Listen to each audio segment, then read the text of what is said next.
जय हिंद। मेरे चैनल पे आपका स्वागत है। आज हम लोग पर्यावरण की अगली टॉपिक पढ़ेंगे जिसका नाम है इकोलॉजी एंड इकोसिस्टम।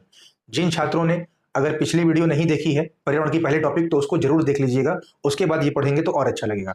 जो लोग चैनल पे नए होंगे चैनल को सब्सक्राइब कर लीजिएगा और बेल आइकॉन पे प्रेस कर लीजिएगा ताकि जो भी वीडियो लगेगी मैं यहाँ से प्रोवाइड करूंगा तो आपको नोटिफिकेशन तुरंत मिल जाएगा और आप आराम से पढ़ेंगे। पूरा फ्री ऑफ कॉस्ट पूरी जीएस की क्लास हमारी चैनल पे चलाई जाती है। History, geography, polity, science, environment, सारे कॉम्पिटिटिव एग्जाम के लिए आप आराम से बस पढ़ाई करिए।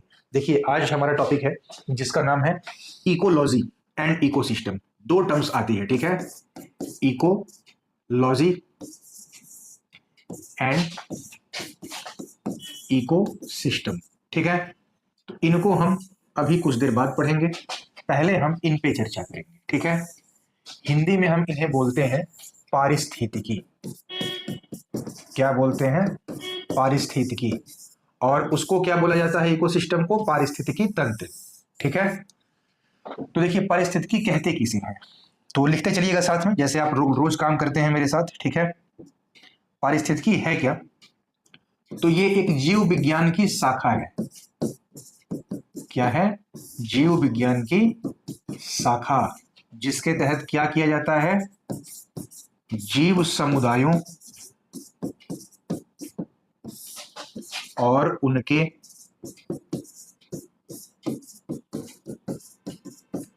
वातावरण के बीच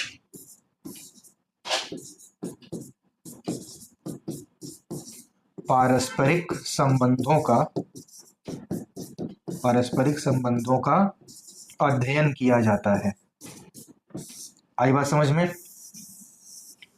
और यही आपका क्या होता है? इसे ही हम कहते हैं इकोलॉजी, ठीक है। जीव विज्ञान की एक ब्रांच है, ठीक है, शाखा है।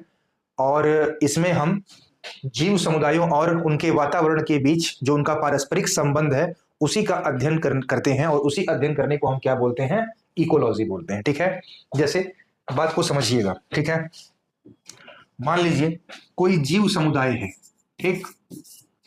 मान लीजिए कोई जीव है तो उसको मिट्टी भी चाहिए, ठीक है। दूसरे पेन से लिखा जाए जरा तो प्रकाश रहेगा और अच्छे से।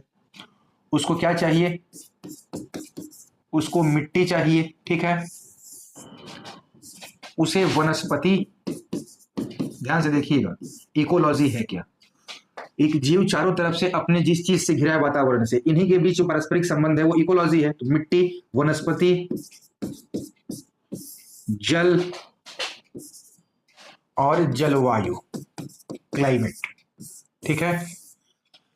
इनके बीच जो इनका अंतर संबंध है, ठीक है, तो जो पारस्परिक संबंध है दोनों लोगों के बीच, मतलब इन सभी चारों लोगों के बीच, इस जीव से और जीव का इनके बीच, उसे ही हम क्या बोलते हैं? इकोलॉजी बोलते हैं। अब आप बकायदे समझ गए होंगे, स्क्रीनशॉट लेते रहिए, लिखते रहिए, आगे बढ़ते रहिए। अब देखिए, अब बात आती है कि सबसे पहले इकोलॉजी शब्द का प्रयोग किसने किया था? तो लिखिएगा, सर्वप्रथम इकोलॉजी शब्द का जो प्रयोग है वो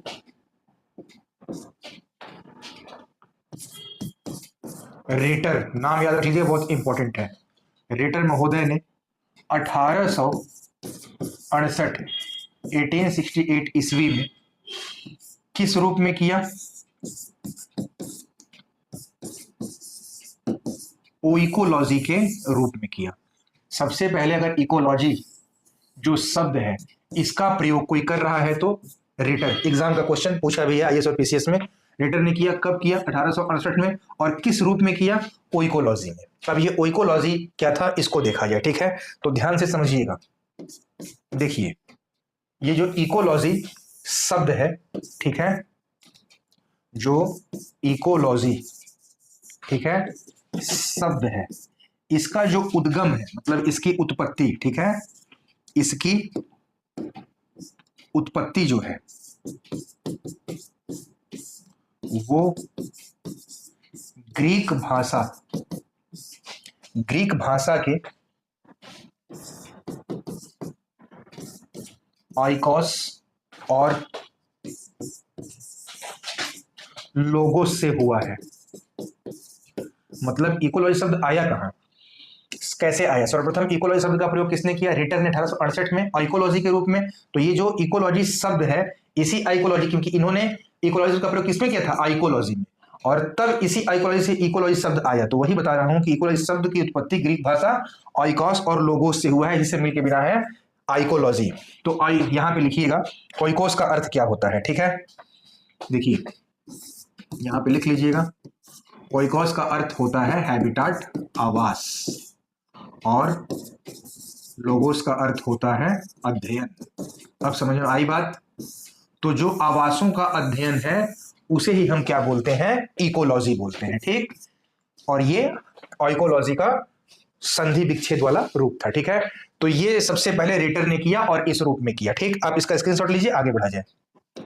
अब देखिए उसके बाद इकोलॉजी शब्द का प्रयोग, उसके बाद इकोलॉजी जो शब्द है इसका प्रयोग, ठीक है, अर्नेस्ट हैकल ने किया। बड़ा इंपॉर्टेंट है, सब लिखते चलिएगा। उसके बाद कौन कर रहे हैं? अर्नेस्ट हैकल, ठीक है? अर्नेस्ट हैकल ने किया। कब किया था?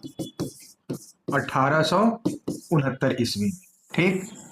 वो 1868 में रिटर किए थे, और उसके बाद इकोलॉजी शब्द का प्रयोग कौन कर रहा है भाई? अर्नेस्ट हैकल, 1869, जस्ट एक साल बाद। तो ध्यान रहे, एग्जाम में जब ऑप्शन क्वेश्चन पूछेगा कि इकोलॉजी शब्द का सबसे पहले प्रयोग किसने किया, तो अगर ऑप्शन में रिटर रहेगा तो रिटर होंगे, अगर ऑप्शन में रिटर न रहे, ठीक है, तो फिर आप क्या बताएंगे? उसके बाद आप बताएंगे कि अर्नेस्ट हैकल है, क्योंकि ऑप्शन में आपको फिर यही दिखाई देगा, ठीक है? तो इस चीज को आप लोग ध्यान रखिएगा।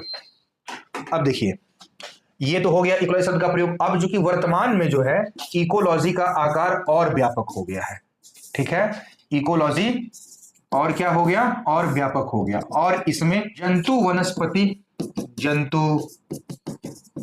वनस्पति जलवायु, ठीक है, इनके साथ अब क्या जोड़ दिया गया? अब मानव और समाज को भी इकोलॉजी में जोड़ दिया गया है, ठीक है? तो ये बात पूरी थी हम लोगों के इकोलॉजी की। ये इकोलॉजी है, इकोसिस्टम समझना है तो पहले ही समझ लीजिए। इकोलॉजी की अगर हम बात करें तो संपूर्ण पृथ्वी ही अपने आप में क्या है? जो आपकी पूरी पृथ्वी दिखाई दे रही है, संपूर्ण पृथ्वी, पूरा अर्थ, ठीक है, ये अपने आप में इकोलॉजी है। और जब हम किसी निश्चित क्षेत्र की बात करते हैं जहां पे एक बाउंड्री और उसमें जो जीवों की विविधता और जीव और उनके वातावरण के जो संबंध हम देखते हैं उसे हम कहते हैं इकोसिस्टम, ठीक है? तो यही अंतर है। इकोसिस्टम, अगर मैं इस कमरे में पढ़ा रहा हूं तो यहां भी एक इकोसिस्टम है।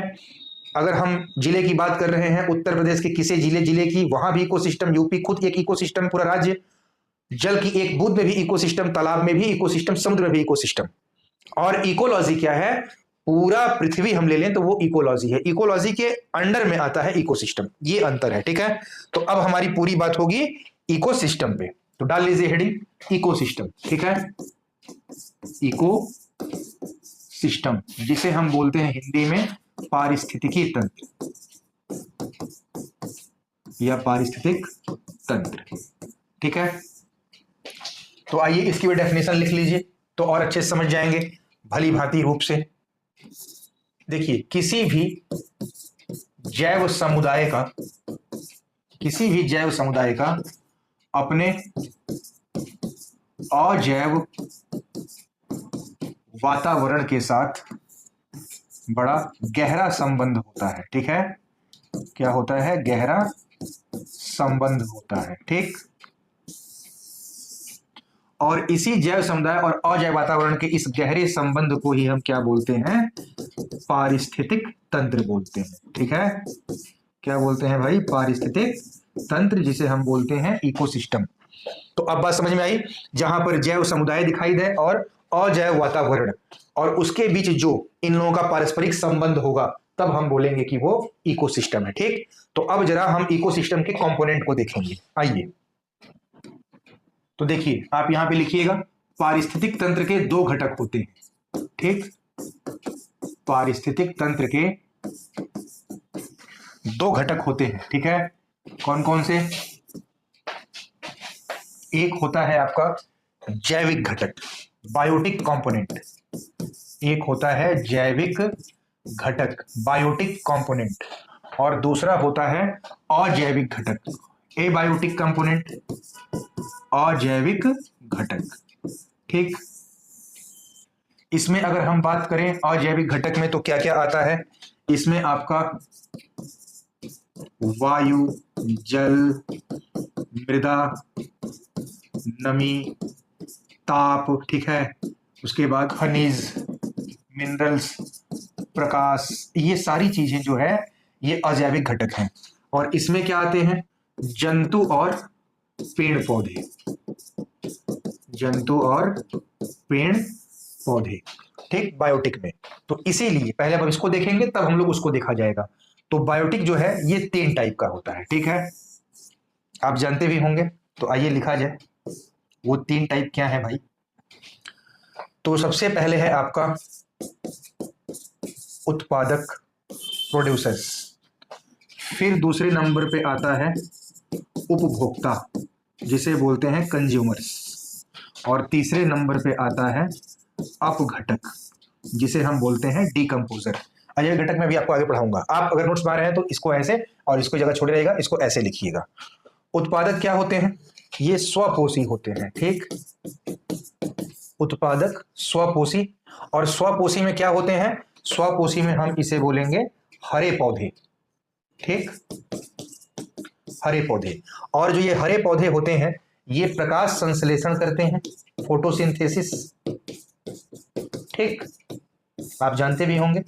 और इसी प्रकाश संश्लेषण के थ्रू ये क्या बनाते हैं, अपना भोजन बनाते हैं, जिसे आप कहते हैं CO2 plus H2O equal to C6H12O6। जो ग्लूकोज है वही आपका फोटोसिंथेसिस है, और इसी से पेड़ पौधे जो हैं स्वपोषी जिसको बोलते हैं ऑटोट्रॉफ, ये अपना भोजन बनाते हैं और ये अपनी ग्रोथ करते हैं। और इनके भोजन बनाने के बाद, अपनी इनकी ग्रोथ करने के बाद हम इन पे डिपेंड है, उसे बोलते हैं उपभोक्ता।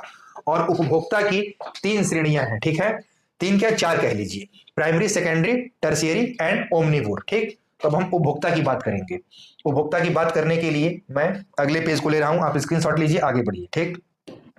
अब देखिए पूरी तरह बात होगी किसकी, उपभोक्ता की, ठीक है। तो आइए उपभोक्ता को लिखा जाए जिसे बोलते हैं कंज्यूमर्स, ठीक। अब ये क्या है, ये होते हैं आपके परपोषी, बताया ही आपको, इसको बोलते हैं हेटेरोट्रॉफ, ठीक है। ये होते हैं परपोषी जिसे बोलते हैं हेटेरोट्रॉफ, ठीक। ये क्या करते हैं, ये ऑटोट्रॉफ पे डिपेंड होते हैं, ठीक है, मतलब पौधों द्वारा बनाए गए भोज्य पदार्थों का उपभोग करते हैं। तो इनके 3 प्रकार हैं। नंबर 1 क्या है, तो आइए लिखा जाए, नंबर 1 में है हमारे प्राथमिक उपभोक्ता, ठीक है। तो आइए लिखिए, नंबर 1 में है प्राइमरी कंज्यूमर्स, प्राथमिक उपभोक्ता, जिसमें ओनली 1 कौन आते हैं, तो शाकाहारी जंतु, शाकाहारी जंतु जो केवल शाक पर निर्भर रहते हैं, ठीक है, मर जाएंगे लेकिन कभी भी मांस नहीं खा सकते, मर जाएंगे मांस नहीं खाएंगे, ठीक है, उसे हम बोलते हैं शाकाहारी जंतु जो प्राइमरी कंज्यूमर्स हैं, ठीक है। ये अपना भोजन सीधे पौधों से प्राप्त करते हैं, लिख लीजिएगा, ठीक है, कि ये अपना भोजन सीधे पौधों से प्राप्त करते हैं। और इसमें आता कौन कौन है, तो लिखिए, जैसे गाय, भैंस, बकरी, हिरन, चूहा, खरगोश, टिड्डा, ETC, ठीक है। ये हमारे प्राइमरी कंज्यूमर्स जो सीधे पौधों से भोजन प्राप्त करते हैं। नंबर 2, ठीक है, फिर हम उसी पे आते हैं नंबर 2 पे। नंबर 2 पे हमारे हैं द्वितीयक उपभोक्ता, सेकेंडरी कंज्यूमर्स, द्वितीयक उपभोक्ता, ठीक। अब ये अपना जो भोजन है ये किससे प्राप्त करते हैं, तो ये शाकाहारी जंतुओं से प्राप्त करते हैं, ठीक। ये जो द्वितीयक उपभोक्ता हैं ये अपना भोजन किससे प्राप्त करते हैं? ये शाकाहारी जंतुओं से प्राप्त करते हैं, ठीक है। और इसमें आते कौन कौन है तो लिखिएगा, जैसे सांप, छिपकली, मेढक, गिरगिट, ईटीसी। सांप देखिए सेकेंडरी में भी आता है और टर्सरी में भी आता है, क्योंकि यहां मेढक है तो टर्सरी में आएगा, तृतीयक में सांप मेढक खाएगा। और यहाँ पे चूहा है, देख ही रहे हैं यहाँ पे, तो ये भी सांप क्या करता है? चूहे को खाता है। चूहा अनाज खाता है, अनाज को मतलब चूहे खाते हैं और चूहे को सांप खाते हैं, ये आपका फूड चेन है, और सांप को मोर खाएंगे, ठीक।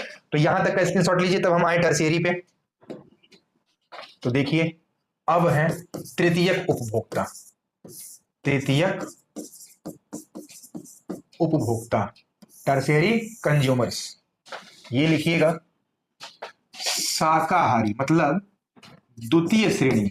ये जो द्वितीयक थे, द्वितीयक श्रेणी के जंतुओं को खाने वाले, ठीक। और इन्हें ही हम बोलते हैं मांसाहारी जंतु, मांसाहारी जंतु, ठीक है। तो इसमें क्या आता है तो लिखिएगा, जैसे इसमें हो जाएगा शेर, चीता, बाज, गिद्ध, बिल्ली, ईटीसी, ठीक है। तो अब बात समझें, ये तृतीयक उपभोक्ता हैं जो द्वितीयक श्रेणी के जंतुओं पर डिपेंड रहते हैं और उनको अपना भोजन बनाते हैं, जिसमें आप देख रहे हैं ओवरऑल मांसाहारी जंतु आते हैं, ठीक है। अब देखा जाए तृतीयक के बाद कौन आएगा भाई, तो वो हैं आपके सर्वाहारी, ठीक है, ओमनीवोर। आइए उनको लिखा जाए, क्या आ जाएंगे? ओमनीवोर। तृतीयक के बाद आएंगे, सीधे बात होगी सर्वाहारी की, ठीक है। सर्वाहारी जिसे बोलते हैं ओमनीवोर, ये क्या करते हैं? ये शाकाहारी और मांसाहारी, ठीक है, दोनों को खाते हैं, दोनों को खाते हैं, ठीक है, दोनों खाते हैं। इसमें कौन आता है तो इसमें लिख लीजिएगा, जैसे मनुष्य,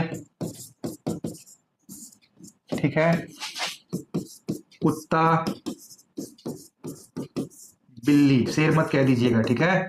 शेर चीता कभी नहीं देखेंगे कि रोटी के साथ मांस खा रहे हैं। हम लोग क्या करते हैं, एक तरफ से रोटी लिए, पौधों से प्राप्त हुआ गेहूं से अनाज, और एक तरफ मांस लिए, एक तरफ रोटी और मांस तोड़ के खा रहे हैं, मटन चिकन। तो ये क्या है, हम किस में आते हैं? हम ओमनीवोर सर्वाहारी में आते हैं। और ये आपका क्या था, ये पूरी तरह से उपभोक्ता आप पढ़े, ठीक। यहां देखिए, अब हम बात कर रहे हैं कहां से, हम लोग बात किए हैं यहां से। देखिए जैविक घटक में पारिस्थितिक तंत्र दो प्रकार, जैविक घटक और प्रकार मतलब कंपोनेंट, घटक, अजैविक घटक, ठीक है। तो बायोटिक घटक में हम देख रहे हैं उत्पादक, उपभोक्ता, अपघटक।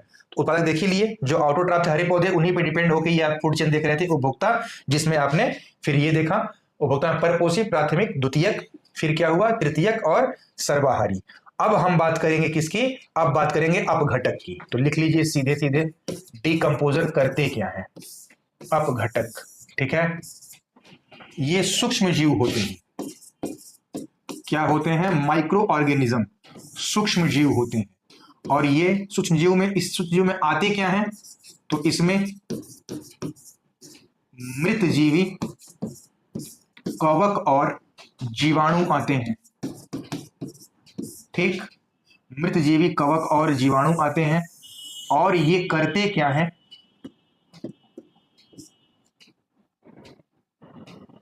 ये क्या करेंगे? उत्पादक और उपभोक्ताओं के जो मृत शरीर है, मृत शरीर को सरल यौगिकों में अपघटित कर देते हैं, अपघटित कर देते हैं, ठीक। तो आप देख रहे हैं किसको कर रहे हैं अपघटित, सामने बात आ गई, उत्पादक को और उपभोक्ताओं को। डिकम्पोजर फिर से पौधों से उत्पादक से उपभोक्ताओं, उत्पादक पहले अपना भोजन खुद बनाया, ग्रोथ किया, फिर इनसे भोजन की प्राप्ति उपभोक्ताओं ने किया, फिर फूड चेन बना, और फिर अंत में क्या हुआ, सब लोगों को किसने, अपघटकों ने क्या किया, मृत्यु के बाद मृतजीवी कवक और जीवाणु ने फिर से सरल यौगिक में अपघटित कर दिया, फिर से वो ह्यूमस बना, फिर प्लांट बनेगा, फिर उस पर फूड चेन डिपेंड होगा, और ये साइकिल चलता रहता है। ठीक है, तो ये जो आप देखे थे ये क्या था, बायोटिक कंपोनेंट। ठीक है, यहां देख लीजिए, ये आप पढ़े हैं बायोटिक कंपोनेंट, जिसमें आप देखिए उत्पादक को, उपभोक्ता को, अपघटक को। अब बारी आएगी अजैविक घटक की। ठीक है, जिसमें इसमें भी हम दो प्रकार देखेंगे अजैविक घटक में, जिसमें होता है आपका कार्बनिक और अकार्बनिक। ठीक है, तो आइए देखा जाए। तो देखिए,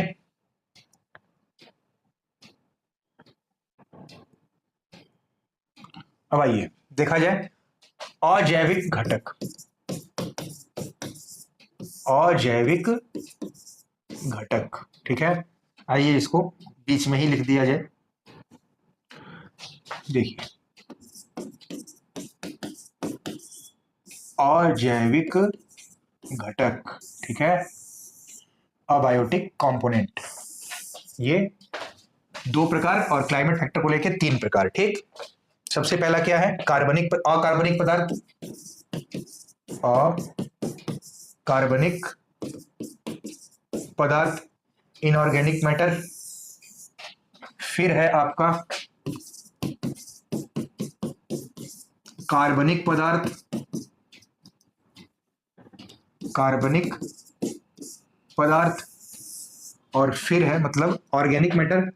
फिर तीसरा है जलवायवीय कारक, जलवायवीय कारक, जिसे हम बोलते हैं क्लाइमेटिक फैक्टर। ठीक है, अब वन बाय वन, जैसे आपने समझा बायोटिक को, वैसे समझिए अबायोटिक को। अकार्बनिक पदार्थ में कौन कौन आता है भाई, तो इसमें आपका क्या क्या आएगा,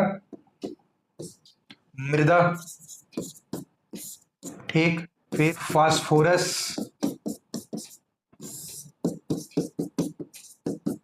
लोहा, ठीक है, फिर लवण, जल, तथा वायुमंडल की गैसें, जैसे O2 N2। ठीक, तो ये आपका क्या था, कार्बनिक पदार्थों में आता है, अजैविक घटक में, पारिस्थितिकी तंत्र के कंपोनेंट में।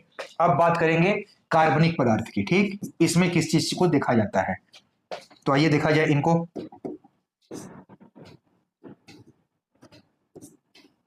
तो इसमें क्या होता है, प्रोटीन, वसा,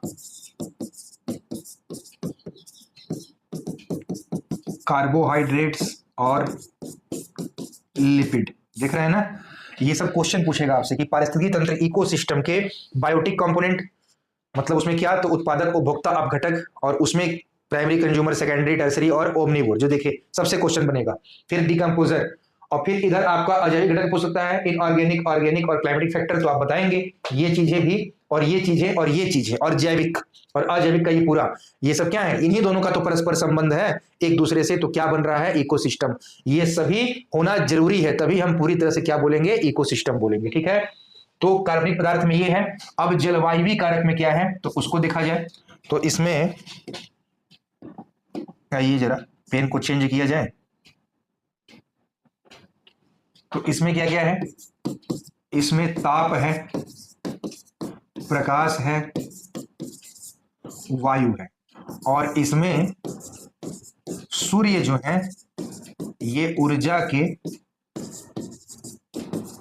प्रमुख सोर्स के रूप में है। ठीक है, तो क्लाइमेटिक फैक्टर ये है। देखिए सब चीज आ गया, ताप, प्रकाश और वायु, और सूर्य जो है वो ऊर्जा का क्या है, प्रमुख सोर्स है। तो आई बात समझ में, ये पूरा था हमारा क्या, अबायोटिक कंपोनेंट, जिसमें कार्बनिक पदार्थ देखे, अकार्बनिक पदार्थ और क्लाइमेटिक फैक्टर। स्क्रीनशॉट लीजिए।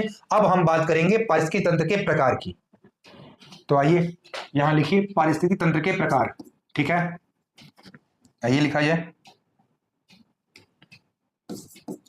पारिस्थितिक तंत्र के प्रकार। पारिस्थितिक तंत्र के प्रकार दो टाइप के होते हैं, ठीक। एक होता है आपका प्राकृतिक, ठीक है, एक है भाई प्राकृतिक और दूसरा है कृत्रिम या मानव निर्मित, ह्यूमन मेड, कृत्रिम या मानव निर्मित। तो इकोसिस्टम दो प्रकार का होता है, ठीक है। एक ऑर्डिनरी आर्टिफिशियल या ह्यूमन मेड होगा और दूसरा होगा आपका नेचुरल, ठीक। प्राकृतिक में क्या है, तो प्राकृतिक में भी आपका दो प्रकार है, ठीक है। इसमें क्या है, तो प्राकृतिक में जो पहला है ये है स्थलीय पारितंत्र, ठीक है। देखिए स्थलीय पारितंत्र, ठीक है, और दूसरा है जलीय पारितंत्र, ठीक। स्थलीय पारितंत्र में क्या है, तो इसमें आपका तीन चीजें आते हैं। पहला है वन, फिर घास के मैदान, देखिए सब नेचुरल है, और फिर मरुस्थल डिजर्ट, ठीक है। तो स्थलीय पारितंत्र में वन है, घास के मैदान है, मरुस्थल है। और जलीय में क्या है, तो इसमें भी दो टाइप है, ठीक है। जलीय में क्या है, इसमें भी दो टाइप है। इसमें क्या है, एक है आपका समुद्री जल, जिसे आप बोलते हैं लवणीय जल, मतलब खारा पानी, सॉल्टी वाटर, ठीक है, लवणीय जल, समुद्री जल। और दूसरा क्या है, स्वच्छ या ताजा जल, स्वच्छ या ताजा जल, ठीक। अब इसके भी दो प्रकार हैं, ध्यान से समझते चलिएगा सर। अब इसके भी दो प्रकार हैं, स्वच्छ जल और ताजा जल में। पहला क्या है, लोटिक, ठीक, मैं यहां लिख दूंगा, आप आराम से उसको नोट कर लीजिएगा, ठीक है। लोटिक, लोटिक में क्या है भाई, इसमें मैं लिखता हूं, आप समझ लीजिएगा। लोटिक में आपका आएगा नदी, मतलब बहता हुआ जल, ठीक है। और दूसरा है लैंटिक, आप इसी के नीचे लिखिएगा लोटिक लैंटिक, ठीक है। तो लोटिक में नदी या बहता जल, और लैंटिक में आता है आपका रुका हुआ जल, ठीक है। लैंटिक को ही बोलते हैं रुका हुआ जल, जिसमें आता है झील, तालाब, दलदल, स्वैम्प, लेक, पॉन्ड, स्वैम्प, ठीक है, एटीसी कर लीजिए। तो मीन ये है लैंटिक, झील, तालाब, दलदल, मतलब जितने भी रुके हुए जल हैं वो आपके स्वच्छ जल में ही आते हैं, वो लैंटिक में है, ताजा पानी। और लोटिक जो हम कहेंगे बहता जल, ठीक। तो ये हमारा क्या है, पारिस्थितिकी तंत्र के प्रकार का प्राकृतिक टाइप, ठीक है, जिसमें स्थलीय देखे, जलीय देखे। अब देखा जाए कृत्रिम और मानव निर्मित, इसमें क्या क्या आ रहे हैं, ठीक है। तो आइए बात करते हैं कृत्रिम मानव निर्मित की। तो इसमें जो मानव ह्यूमन मेड जो इकोसिस्टम है, उसमें क्या है, सबसे पहले फसल स्थल, ठीक है, फिर बाग बगीचे, फिर प्रयोगशाला, लैबोरेटरी, जहां पर खेतों में अनाज के लिए जो उर्वरक, फर्टिलाइजर, मतलब बीज सब तैयार किए जाते हैं, वो प्रयोगशाला। तो ये चीजें जो हैं, ये मानव निर्मित पारिस्थितिकी तंत्र इकोसिस्टम के प्रकार हैं, और ये नेचुरल इकोसिस्टम के प्रकार हैं, ठीक है। स्थलीय, जलीय, उधर ह्यूमन मेड। स्क्रीनशॉट लीजिए, फिर हम आगे बढ़ते हैं। देखिए अब हम बात करेंगे इकोसिस्टम का कॉन्सेप्ट किसने दिया था। यहां से लड़के बहुत फंसते हैं, मैं क्लास में जब क्लास लेता हूं सिविल की, यूपीएससी की, तो उसमें मैं देखता हूं कि लड़के इतना गलती बताते हैं। पूछ रहे हैं कि इकोलॉजी शब्द का सबसे पहले प्रयोग किसने किया, तो हम चाहते हैं कि भाई सही आंसर आए रेटर, वो नहीं तो अर्नेस्ट हैकल, उसके एक साल बाद जो भी आपको पढ़ाए हम। लेकिन सब जाने एजी टांसले, यही अंतर है। इकोसिस्टम एजी टांसले और इकोलॉजी रेटर और अर्नेस्ट हैकल, ठीक है। तो आइए सबसे पहली बात अब किया जाए कि इकोलॉजी की संकल्पना किसने दिया था, लिखिएगा। इकोलॉजी की संकल्पना, कॉन्सेप्ट किसने दिया भाई, तो ये है एजी टांसले जी। मोस्ट इंपॉर्टेंट क्वेश्चन है पीसीएस के एग्जाम में और आईएएस के एग्जाम में बहुत बार पूछा है। एजी टांसले, और इसने दिया कब था? तो इन्होंने दिया था 1935 ईस्वी में। ठीक है, तो इकोलॉजी की संकल्पना कॉन्सेप्ट किसने दिया था? एजी टांसले ने। और कब दिया था? 1935 में। ठीक है, अब हम बात करेंगे इकोसिस्टम की विशेषताएं क्या है। ठीक है, तो आइए अब उसको लिखा जाए, इकोसिस्टम की विशेषताएं। ठीक है, आइए डाल लीजिएगा हेडिंग, और यहां समझना भी है आपको इकोसिस्टम की विशेषताएं। ठीक है, तो नंबर 1 हम बात करेंगे, सबसे पहले हम उस चीज को इकोसिस्टम कहेंगे जहां पर एक सुनिश्चित क्षेत्र हो, एक उसकी निश्चित बाउंड्री घेरी गई हो। ये इकोसिस्टम की पहचान है।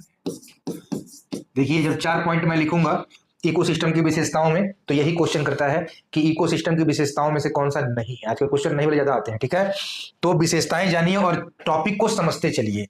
सुनिश्चित क्षेत्र, मैं पहले चारों लिख दे रहा हूं, उसके बाद मैं आपको समझाता हूं। ठीक है, नंबर 2, इसकी स्वयं की उत्पादकता होगी। इसकी स्वयं की उत्पादकता होगी, मतलब खुद की प्रोडक्टिविटी। नंबर 3, ये हमेशा एक ओपन सिस्टम होता है, एक खुला तंत्र। खुला तंत्र मैं बताता हूं, सब डिफाइन करूंगा। और नंबर 4, इसके 3 घटक हमेशा ही होंगे। 3 कंपोनेंट, क्या क्या भाई? पहला जैविक, दूसरा अजैविक, और तीसरा ऊर्जा। ठीक है, अब जरा हम बातों को ध्यान से समझिएगा। ठीक है, देखिए क्या कह रहा है कि इकोसिस्टम की विशेषताएं, एक सुनिश्चित क्षेत्र होगा, मतलब इनकी खुद की हमेशा एक बाउंड्री निश्चित रहेगी। इकोसिस्टम में अगर एक बाउंड्री निश्चित नहीं है तो हम नहीं बोलेंगे कि वो इकोसिस्टम है। तो एक तो बाउंड्री निश्चित रहे, सुनिश्चित क्षेत्र हो। दूसरी बात, इनकी स्वयं की उत्पादकता हो, प्रोडक्टिविटी। क्या मतलब? 2 चीजें यहां छुपी हुई हैं, एक खुला तंत्र हो। तो खुला तंत्र को हम किस रूप में लेंगे? और इसको समझिएगा, खुद की उत्पादकता का मतलब कि यहां पर किसी मनुष्य का कोई रोल नहीं रहेगा। ठीक है, तब हम बोलेंगे कि वो चीज इकोसिस्टम है।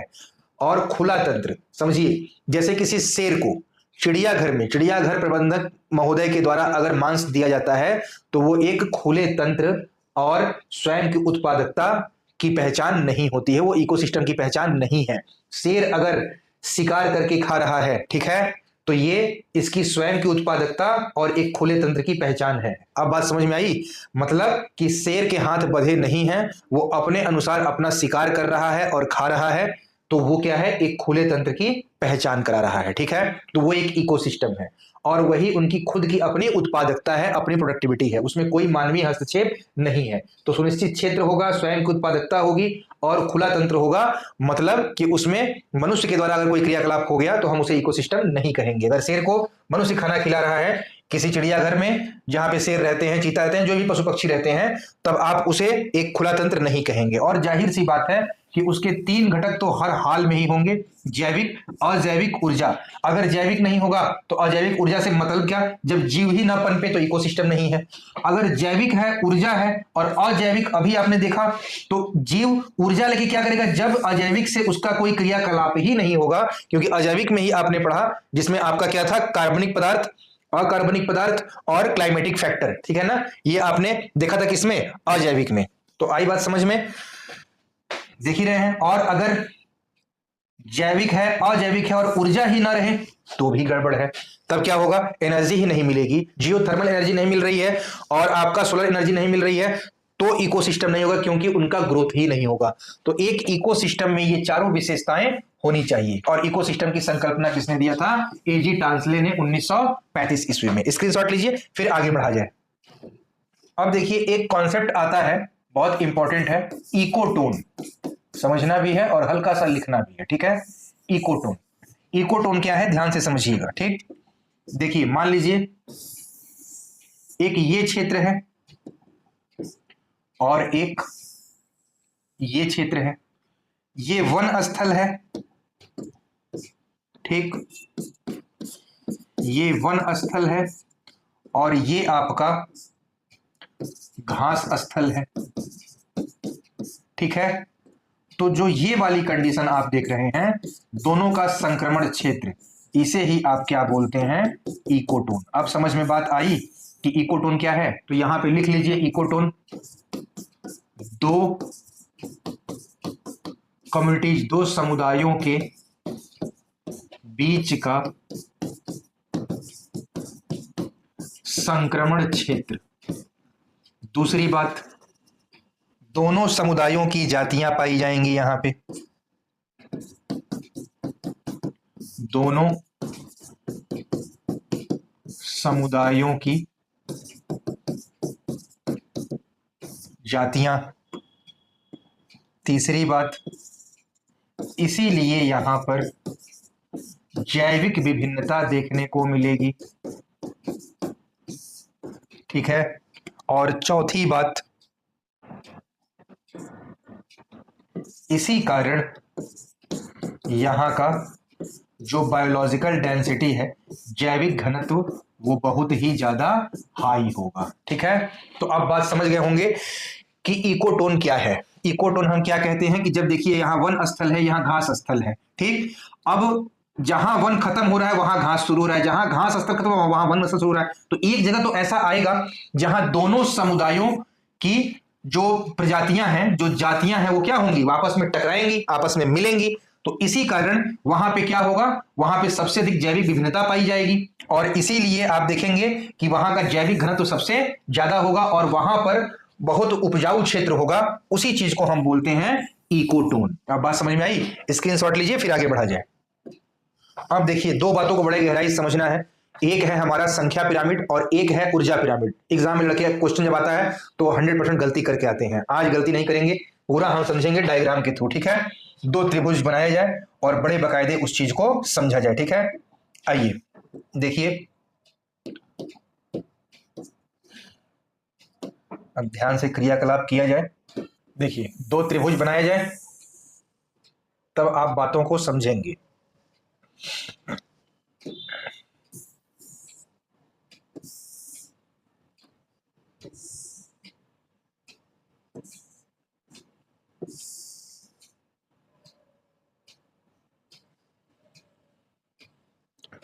ध्यान से देखिए,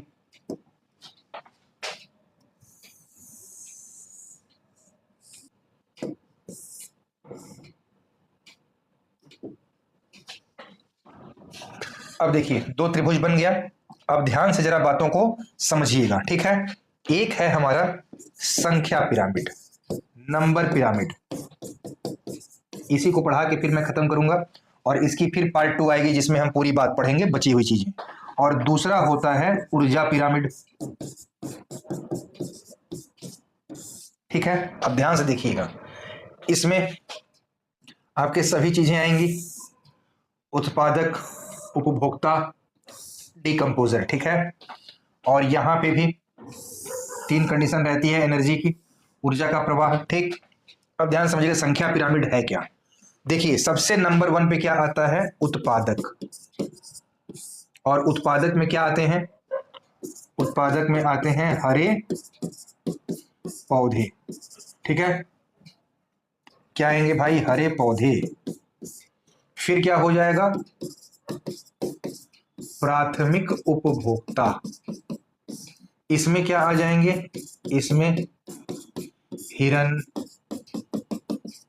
खरगोश, etc। फिर है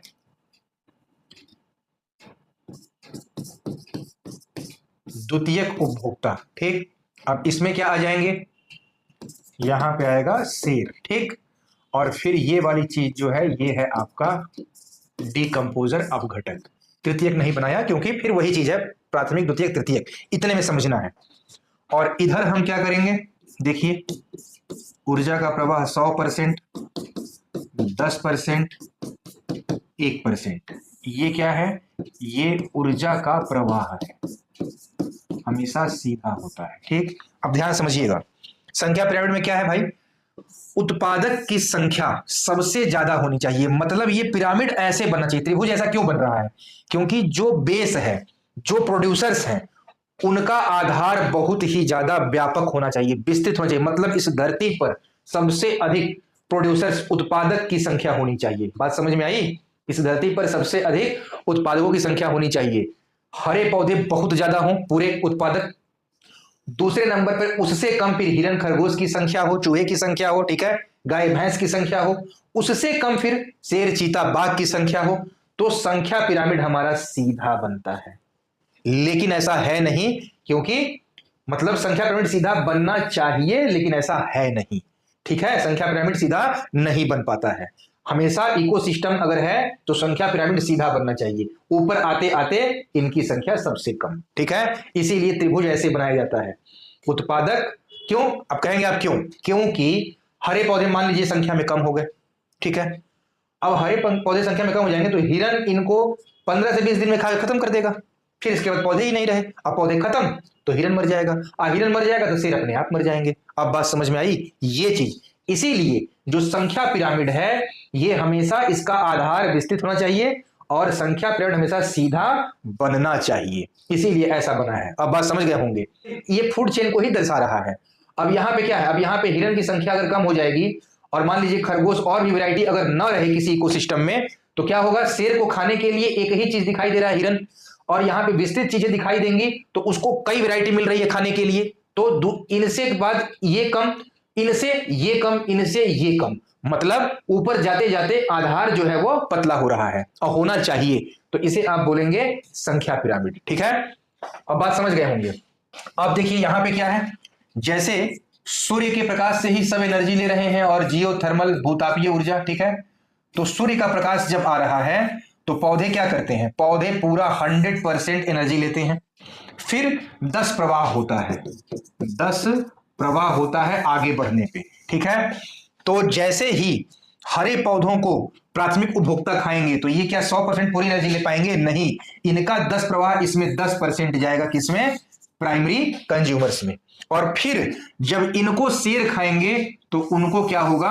1% मिलेगा, इसका 10 प्रवाह। अब बात समझ में आई? मतलब कि जो पौधे सूर्य से पूरी एनर्जी लिए हैं 100% का, ठीक है, वो ऊर्जा का प्रवाह ऊपर जाते जाते शेर को क्या मिल रहा है? इसका 100% का शेर 1% ही पा रहा है। देख रहे हैं आप, द्वितीय तृतीय तृतीय क्या होता है? ये परसेंटेज 10 प्रवाह घटता जाता है। तो ये है ऊर्जा पिरामिड। ऊर्जा पिरामिड सदैव सीधा बनता है और संख्या पिरामिड सीधा बनना चाहिए, ठीक है। स्क्रीनशॉट ले लीजिए। अब देखिए यहां पे अभी टॉपिक खत्म नहीं हुई है, अभी जब हम आएंगे इसके बाद तब आपको पूरा पढ़ाएंगे कि क्या है हमारा न्यूट्रिशन साइकिल, क्या है वेटलैंड, और फिर क्या है इकोसिस्टम की समस्याएं। उसके बाद ये टॉपिक खत्म होगा। जो पार्ट 2 में मैं जो बताया हूं वो लेके आऊंगा, और फिर इसके बाद एक नया टॉपिक रहेगा बायोडाइवर्सिटी। आप लोग मन लगा के पढ़िए। वीडियो कैसी लगेगी इस चीज को बताइएगा कमेंट बॉक्स में। वीडियो को लाइक करिएगा और आपके जितने भी ग्रुप होंगे, जितने भी टेलीग्राम व्हाट्सएप जो दोस्त होंगे, निःशुल्क वीडियो है, पूरी पढ़ाई कॉम्पिटिटिव एग्जाम की है, यूपीएससी से लेकर यूपीपीएससी तक। आप लोग सबको शेयर करिए ताकि सभी बच्चे इसका लाभ उठा सकें। हम फिर मिलते हैं। Thank you so much.